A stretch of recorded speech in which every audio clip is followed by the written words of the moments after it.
What's up guys, Vress here, and today I want to talk to you about what I consider to be one of the most underrated MMORPGs on the market, The Elder Scrolls Online. Now I don't mean underrated in the sense that no one's playing it, as that couldn't be further from the truth. ESO actually has a very healthy community and it's easily in the top 5 most populated games in the genre, if not the top 3. It's more the fact that it seems to always get a lukewarm response from the wider MMO community. I actually think the game's kind of misunderstood, and I don't mean the developers are locking themselves in their rooms listening to Evanescence. I mean that the game doesn't really fit that neatly into what we expect from an Elder Scrolls game. Neither does it fit into what we expect from your typical WoW clone MMO. I think people struggle to identify what ESO is actually offering, and for that reason there never seems to be a great deal of buzz around it. And when I speak to people about it, their response is often unenthusiastic. In my opinion, the root cause of this was the game's, let's say, turbulent launch.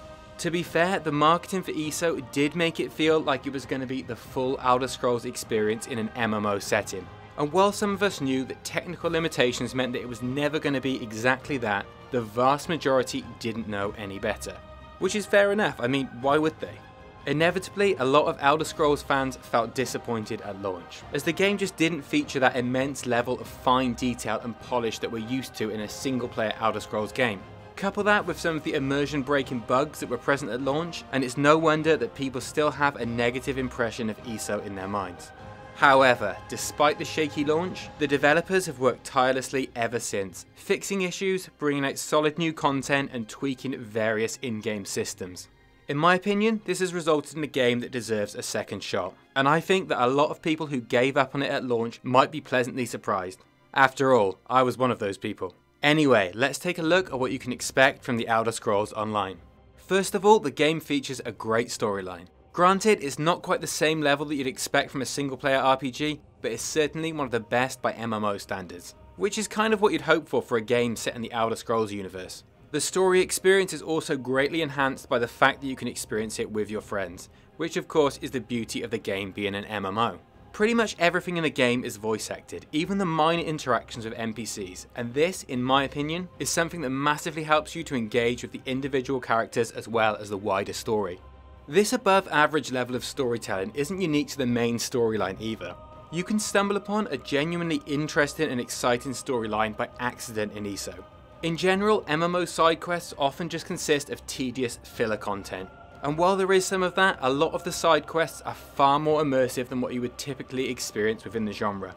Smaller subplots will often have you adventuring through mini dungeons, feeling like you're on a real adventure, rather than just having you kill 10 of this or fetch 10 of that, which I feel is a really nice touch. Considering that the game's a few years old now, and that the art style is definitely on the realistic end of the spectrum, it still looks pretty sweet.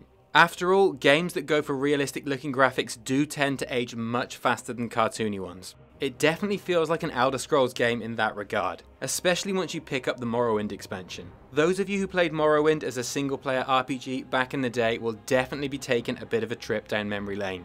The zones themselves are instanced, but they're large enough for that not to be too much of a worry, and they give off that dark, gritty and overall epic feeling that we've come to expect from an Elder Scrolls title.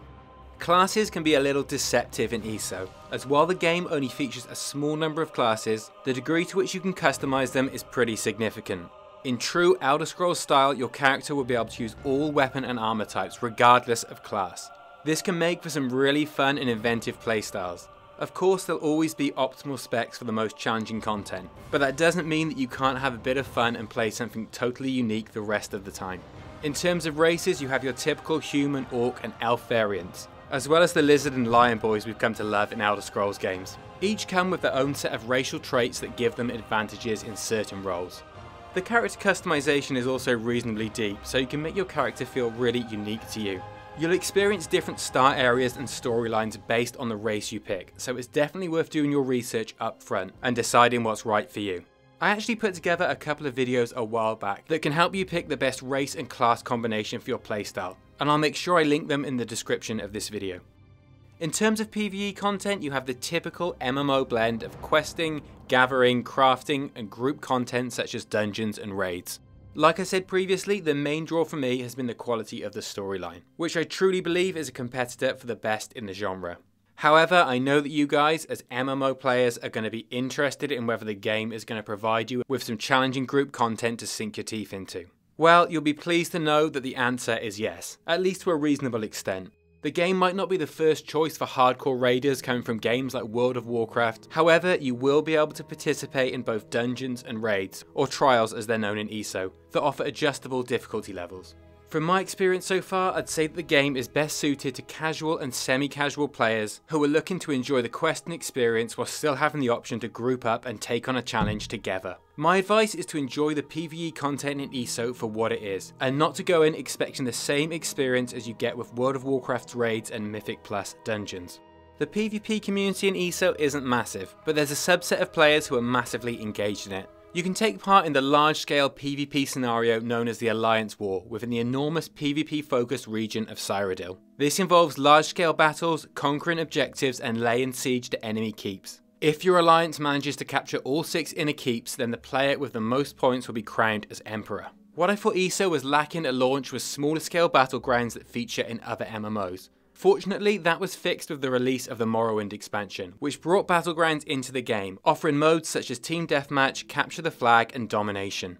Is it the best PvP I've ever seen in an MMO? No. But I think one of the core strengths of ESO is that it manages to offer a decent level of both PvE and PvP group content, which can't be said for a lot of other games in the genre. If you're on the fence about ESO PvP, then maybe go and read the forums and watch some PvP specific videos to get a better idea whether it's something that you might enjoy. Next up, I want to talk about combat, which is perhaps the most controversial topic that we'll address in this video. The game features a fairly unique mix of aimed combat and traditional MMO tab targeting, which if I'm being totally honest can feel a little floaty and less clean than combat systems that feature in other games. However, when I returned to ESO, I went back in with an open mind, and after spending a little bit of time with it, I'm actually finding the combat really enjoyable. Personally, I think it lacks the refinement and precision required to ever offer an endgame raiding experience to rival games like Final Fantasy XIV and of course World of Warcraft. But I don't think it's really aiming for that, and the unique flavour of semi-aimed combat offered in ESO does help to spice things up when it comes to other content types. Personally, I think it makes questing and dungeons a lot of fun, and it definitely helps to give that immersive feeling of hands-on involvement in a fight. The truth is, combat in ESO can be a bit of an acquired taste, and you're not going to know if it's for you until you give it a go. But either way, I think it works nicely for the type of content that ESO is offering.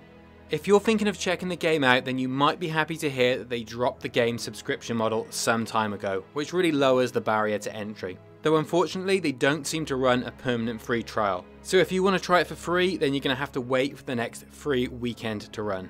Anyway, rather than rambling on for hours, which as some of you know I'm very capable of, I'm going to finish the video here. I'm really interested to hear your thoughts on the game, so go ahead and share them in the comments down below. Also, if you're new to my channel and want to stay up to date on both current and upcoming MMOs, then subscribe for regular content and I will see you next time.